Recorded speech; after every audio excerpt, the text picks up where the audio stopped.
नमस्कार, आप सभी को हम स्वागत करते हैं अपने इस ख़ास वीडियो में। और इस ख़ास वीडियो का एक बहुत ही महत्वपूर्ण, बहुत ही सुंदर विषय आज हमने चुना है। खाली बैठे थे आज थोड़ा सा, तो सोचे कि कुछ करते हैं, और एक मैंने विषय चुना है जिस पे चर्चा करने का, विश्लेषण करने का मेरा मन हुआ।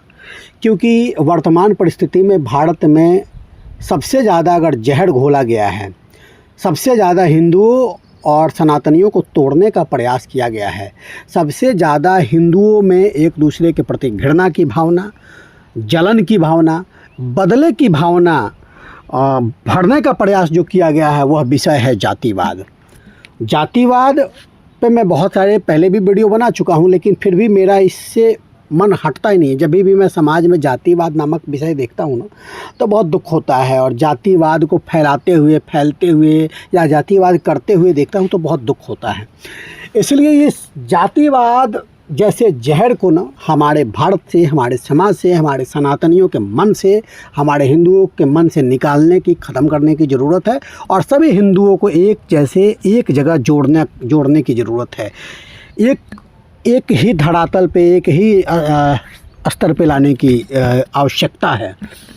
तो इसलिए जितना, देखिए, मैं इतिहास का ही विद्यार्थी रहा हूँ, और जितना मैं इतिहास और अपने अतीत को पढ़ के और वर्तमान की परिस्थिति को देखते हुए जितना मैं समझ पाया हूँ जातिवाद को, तो उस पर मैं थोड़ा चर्चा करूँगा। जातिवाद जो था हमारे समाज में या हमारे भारत में, देखिए, हड़प्पा काल में जातिवाद का कोई विशेष प्रमाण नहीं मिलता है, ठीक है। और हड़प्पा काल की जो कुछ लेखनी है वो अभी तक पढ़ी भी नहीं जा चुकी है, ठीक है। फिर आते हैं वैदिक काल में। वैदिक काल में हम जब देखें तो शुरुआत में वैदिक काल में जो था जातिवाद, वर्ण व्यवस्था जो था वो कर्म के आधार पे था, जन्म के आधार पे ऐसा कुछ नहीं था।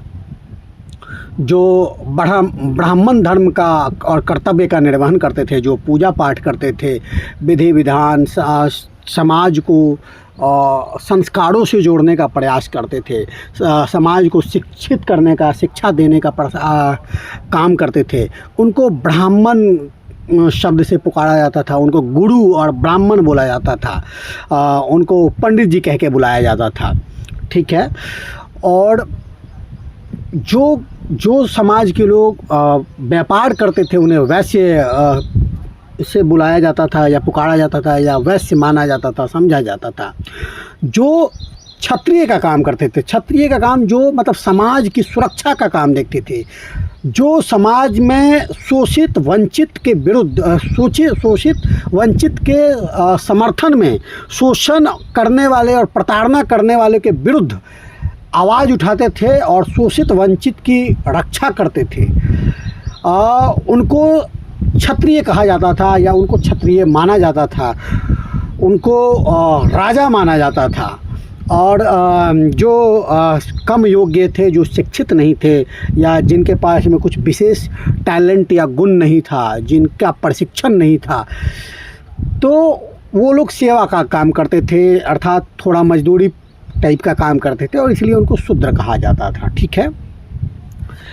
और ये तो हमेशा से ही रहा है, अभी भी जो जितना योग्य होता है उसको उतना ही सम्मान मिलता है।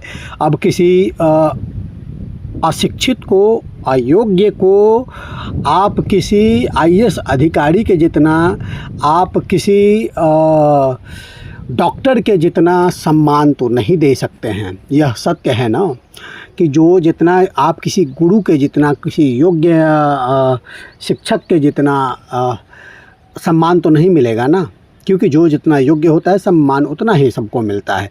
देखिए, मानवता के दृष्टिकोण से सब बराबर है, सम्मान अपने जगह है, और सबके प्रति प्रेम की भावना, सहानुभूति की भावना रखना वो अपने जगह है, समझ रहे हैं ना। तो ये सारी चीज़ें हमारे वैदिक काल में देखने को मिलती है कि वर्ण व्यवस्था जो थी वो कर्म आधारित थी। फिर हम देखते हैं कि 1000 ईसा पूर्व से लेके 500-600 ईसा पूर्व के काल में, मतलब महाजनपद काल में धीरे धीरे वर्ण व्यवस्था जो थी वो कर्म आधारित ना हो करके जन्म आधारित होने का प्रमाण थोड़ा थोड़ा मिलने लगता है। वर्ण व्यवस्था में थोड़ा सा गड़बड़ी का प्रमाण मिलता है, जिसके बारे में हम कुछ उपनिषद, छांदोग्य उपनिषद की बात करें या कुछ पुराण लाइक विष्णु पुराण, मत्स्य पुराण में थोड़ा बहुत चर्चा मिलता है, ठीक है। लेकिन स्पष्टता नहीं है, स्पष्टता से इन बातों को नहीं लिखा गया है कैसे क्या था या बहुत गड़बड़ी थी ऐसा कुछ।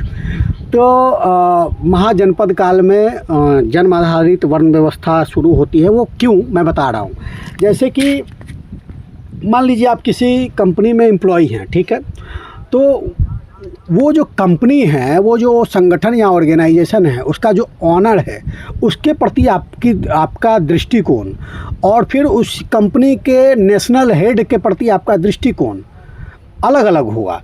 और एक छोटे एम्प्लॉय जो आपके बराबर है, उसके प्रति आपका दृष्टिकोण अलग होगा। और आपसे जो निचले पद पे जो कर्मचारी है, उसके प्रति आपका दृष्टिकोण अलग होगा।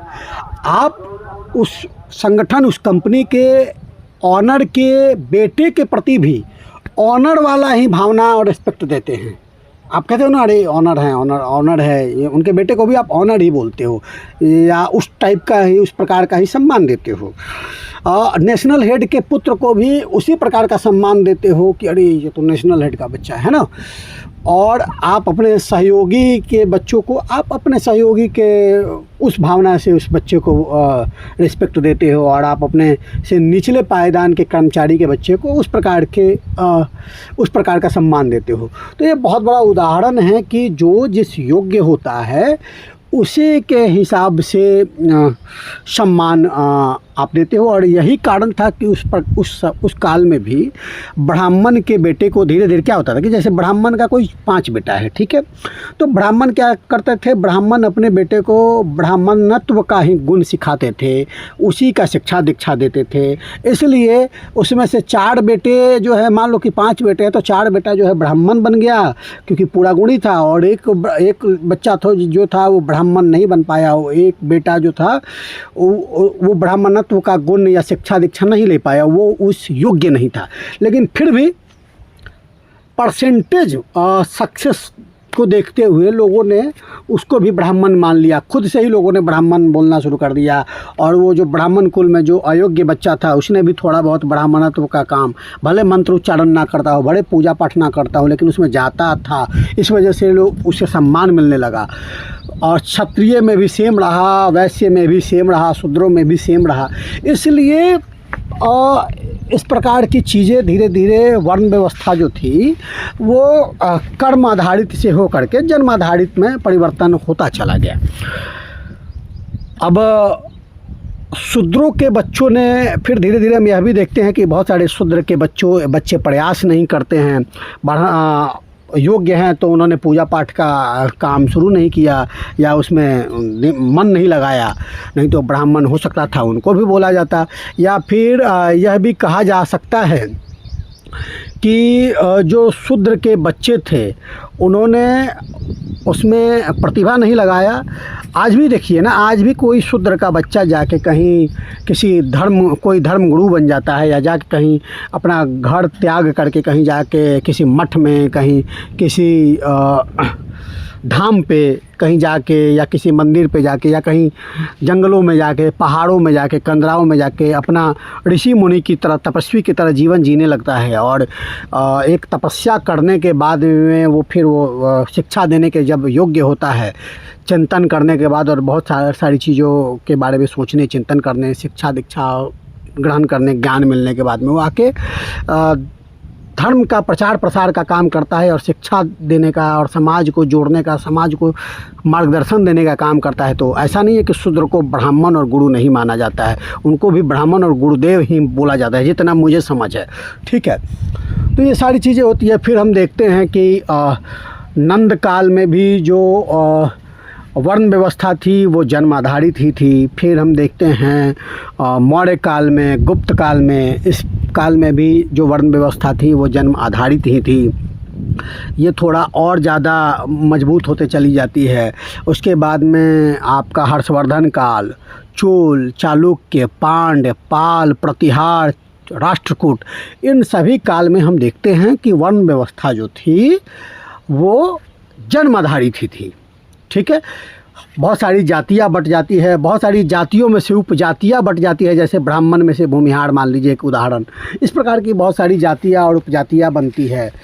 तो वर्ण व्यवस्था के बारे में आप जन्म आधारित वर्ण व्यवस्था का अगर जिक्र मानेंगे तो महाभारत में भी, महाभारत जो ग्रंथ है उसमें भी आपको चर्चा मिलेगा।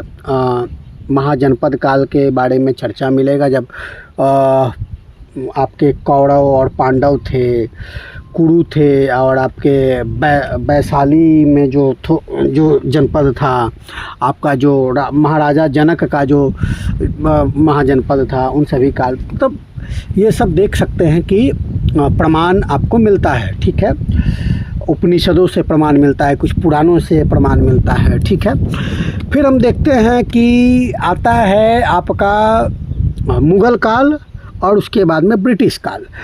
तो मुग़ल और ब्रिटिश काल में हम देखते हैं कि उन्होंने अपनी व्यवस्थाओं को चलाने के लिए और अपने स्वार्थ और अपने फ़ायदों को देखते हुए हिंदुओं को, सनातनियों को और ज़्यादा जातियों में बांटने का प्रयास किया और फूट डालो शासन करो ऐसा नीति अपनाने का प्रयास किया। और फिर हम देखते हैं कि हमारे हिंदुओं में भी जो स्वर्ण समाज के या जो उच्च जाति के जो लोग थे, वो ब्रिटिश काल या मुग़ल काल में जो शूद्र या जो निचले पायदान के जो लोग थे, जो आपको SC ST जो आज के ज़माने में जो कहते हैं पिछड़े जाति के जो लोग थे, उनका बहुत ज़्यादा वो लोग शोषण करने लगते हैं। समाज में इतनी जाति प्रथा में इतनी गंदगी, इतनी बुराई और इतनी गड़बड़ी हो जाती है कि पिछड़े जाति के लोगों का शोषण का प्रमाण मिलता है और सुनने को भी मिलता है। हमने तो भाई अपने पूर्वजों से सुना है कि हमारे जाति के लोगों ने अपने निचले जाति के लोगों के साथ बहुत सारे शोषण और बहुत सारा हीनता का प्रमाण दिया है। हमने सुना भी है, पढ़ा भी है। ठीक है, तो फिर शोषण होने लगता है, छुआछूत की बहुत सारी समस्याएं आती है, छुआछूत चरम पे रहता है। उसके बाद में प्रताड़ना, मारना, पीटना, शोषण करना, ज़बरदस्ती मजदूरी कराना, इस प्रकार की प्रमाण भी मिलते हैं। कोई अच्छा पहन लिया तो उसके लिए बड़े जातियों के लोगों का, पिछड़े जातियों के लोगों पे हाथ उठाना, मारना, पीटना, शोषण करना। कोई अच्छा खा रहा है, कोई अच्छा कर रहा है, उसके लिए भी प्रताड़ित करना, इसका भी प्रमाण बहुत विषयों से में बहुत जगह से मिलता है। मैं यह बात इसलिए स्पष्टता से कह सकता हूँ क्योंकि मेरे पूर्वजों ने बताया है कि हमारे ही गांव के कोई थे जो अपने हमारे ही समाज के, जो अपने से एक निचली जाति का कोई था कि अगर वो शायद खाट पे खाली बैठा रह गया था तो उसके लिए उन्होंने उसे लात से मार दिया था और ज़ोर से लात मारा था कि वो बेचारा गिर गया था, और ये कि हमारे रहते तुम खाट पे कैसे बैठ सकते हो, है ना। तो ये बात भी सुनने को मिला है। हमने यह भी सुना है कि उनको कुर्सी पे बैठने का ऑफ़र नहीं दिया जाता था, उन्हें नीचे बैठने को बोला जाता था, और अगर वो बैठे हैं तो उनको उठ के खड़ा होने पे मतलब कि दबाव दिया जाता था। उसके बाद में ज़बरदस्ती मजदूरी करवाना, ज़बरदस्ती शोषण करना, कोई अच्छा पहन लिया तो भी उसको मारना, पीटना, दंडित करना, प्रताड़ित करना, ये सारी भी प्रमाण हमें मिलते हैं। ठीक है, और इसका मैं पुरजोर विरोध करता हूँ। यह गलत था, यह नहीं होना चाहिए था, चाहे वो किसी ने भी किया हो, चाहे मेरे पूर्वजों ने, हमारे पूर्वजों ने भी किया है, तो मैं वह गलत कहता हूँ कि ये सब गलत हुआ है। अगर हुआ है तो मानवता के दृष्टिकोण से, समाज के दृष्टिकोण से, सनातन और हिंदुत्व के दृष्टिकोण से, राष्ट्रीयता के दृष्टिकोण से, हर दृष्टिकोण से यह अनर्थ है, यह अन्याय है, यह पाप है, यह गलत है। मैं इसका विरोध करता हूँ, और उसी का प्रमाण है कि आज हमारा हिंदू, आज हमारा सनातनी, आज हमारा देश बटा हुआ है। हमारे देश में, हमारे धर्म में जातीयता जैसी घृणा, चलन की भावना, बदले की भावना, द्वेष की भावना, इस प्रकार की गड़बड़ी, इस प्रकार की चीज़ें जहर घुली पड़ी है और इसको ख़त्म करने की ज़रूरत है। जो पीछे हुआ उसके लिए क्षमा मांग के और हमें अतीत से सीख के सुंदर वर्तमान और भविष्य बनाने पे सोचने का, चिंतन करने का, प्रयास करने का काम है। और मैं यह मानता हूँ कि जो चीज़ें पिछड़े जाति के लोगों के साथ हुआ वो अनर्थ हुआ, गलत हुआ, नहीं होना चाहिए था। और रही बात पिछड़े जाति के लोगों ने इसका विरोध क्यों नहीं किया, आवाज़ क्यों नहीं किया, आवाज़ भी उठाया होगा उन्होंने, विरोध भी किया होगा, लेकिन जो अगड़े जाति के लोग थे वो उनके पास में योग्यता के वजह से उनके पास में धन संपत्ति ज़्यादा हुआ करता था। योग्यता के वजह से ज़मींदारी प्रथा भी आप जब देखते हैं मुग़ल काल में और ब्रिटिश काल में, तो ज़्यादातर स्वर्ण समाज और अगड़े जाति के लोगों को ही ज़मींदारी करने का मौका मिलता था, उन्हीं को ही ज़मींदारी का ऑफ़र दिया जाता था और वो लोग करके देते। तो इसलिए वो हर मामले में शिक्षा से लेके, दिमाग से लेके, बुद्धि से लेके, हर मामले में, पैसों से लेके, संपत्ति से लेके, हर मामले में मजबूत थे, पावर से लेके हर मामले में मजबूत थे। और जिस कारण पिछड़े जाति के लोगों ने आवाज़ उठाया तो उनकी आवाज़ों को दबा दिया जाता था, उनको मार के, पीट के, दंडित करके दबा दिया जाता था, उनके और उनकी आवाज़ को दबा दिया जाता था। तो बस ये मैं कहना चाहूँगा कि फिर भी हमें अपने समाज से जात प्रथा, अभी भी समय है, अभी बहुत लेट नहीं हुआ है, अन्यथा यह भारत इस्लामिक राष्ट्र बहुत जल्दी बन जाएगा। अन्यथा यह होगा कि हम सभी और जितने सनातनी और हिंदू है अभी वर्तमान में, वो अधर्म के खेमे में, जैसे कौरव और पांडवों के काल में हुआ था कि कर्ण अच्छा रहते हुए भी अधर्म के खेमे में खड़े मिले थे, उसी प्रकार हम सभी अधर्म के खेमे में खड़े हुए पाए जाएंगे। अभी भी समय है, हमें अतीत से सीख के वर्तमान और भविष्य को सही करना चाहिए। हमें ये जाति प्रथा जैसे जहर को ख़त्म करके, जातिवाद जैसे जहर को ख़त्म करके सबको सम्मान की दृष्टि से, समान की दृष्टि से और समानता, सम्मान और प्रेम की दृष्टि से देखना चाहिए। सबके प्रति प्रेम की भावना, अच्छी भावना, अपनापन की भावना रखनी चाहिए। सभी हिंदुओं को एकजुट होकर रहना चाहिए और ऐसा कुछ करना चाहिए, ऐसा कुछ उदाहरण रखना चाहिए, ऐसा कुछ उदाहरण सेट करना चाहिए, ऐसी कुछ किताबें लिखी जानी चाहिए, ऐसा कुछ इतिहास लिखा जाना चाहिए कि हमारे आने वाली भविष्य भी हमसे प्रेरणा ले, हमारे ज़माने से प्रेरणा लेके हमारी भारत और हिंदुत्व को बढ़ाने का काम करे और एकजुट होने का काम करे। सो आभार, उम्मीद करते हैं आपको अच्छा लगेगा। और अगर आपको हमारा यह बात और वीडियो अगर बुरा भी लगता है तो हमको लगता है कि हमें कोई बात नहीं, हमारा काम है घृणा करने वाले, जलन रखने वाले, द्वेष रखने वाले लोग करते रहेंगे। स्वर्ण समाज के लोगों को मेरी बातें बुरी लगेगी, लेकिन मैं निष्पक्ष बात करता हूँ। उम्मीद करता हूँ आपको अच्छा लगेगा। तो आप अपना प्यार, दुलार, स्नेह बनाए रखें। खूब वीडियो को लाइक करें, खूब शेयर करें, कमेंट करें और उत्साहवर्धन अवश्य करें, क्योंकि मुझे अच्छा लगता है उत्साहवर्धन होता है। तो और आपका अगर कुछ राय है तो कमेंट में शालीनता से रखें, है ना। हर हर महादेव।